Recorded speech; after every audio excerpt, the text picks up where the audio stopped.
ang House Kongreso at ito po'y tinanggap namin at bibigay namin ang SALN ni VP Sara.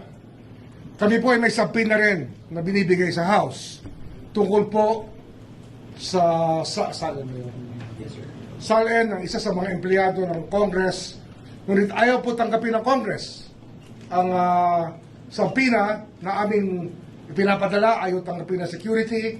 At ito, public notice lang po. Susunod na gawin pa sa amin to ng Kongreso, I will cite the Secretary General in contempt. At hindi ko may papayag na baliwalain nila ang Office of the Ombudsman. At ang subpoenang yon ay nauukol kay Safronio Gabunada, isa sa mga House employees. Ang ranggo niya yata ay Deputy Secretary General. At ito po ay tungkol sa mga plunder cases din na aming hinahanda sa mga congressman na kinauukulan. Flood control related. At tataka kayo, hanggang ngayon, wala pa rin ang mga SALN ng Kongreso. At ito, fair warning na naman sa Secretary General na hindi po kami papayag. At sa linggong ito, pag hindi namin nakuha yung mga SALN na una namin hiningi, ay sususpindihin ko po siya mula sa posisyon. Magkasubukan na po ang ating legal system kung ito po ang kinakailangan.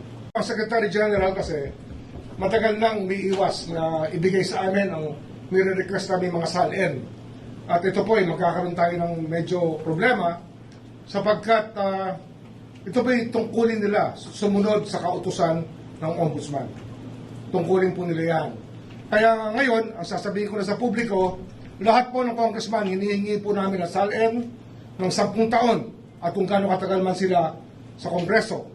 At lahat po ng Secretary General at nakaraan mula sa 10 taon na hanggang sa mga Deputy Secretary Generals, hinihingi rin po namin ang kanilang mga SALN.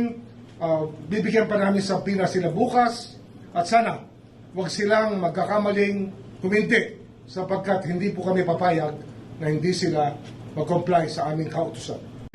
Ang batas ay batas, dapat sumunod sila. Huwag nila sasabihin separate branch of government. Kung sila ay kahit speaker pa o kahit ano pang rango, pag may subpoena po, sumusunod po tayo. Kung sa korte po tayo, sinabpina, susunod po tayo. Kung sa ombudsman tayo sinabpina, susunod po tayo. Yan po ang nasasabi ng ang batas na nilikha upang bigyan ng poder ang Office of the Ombudsman.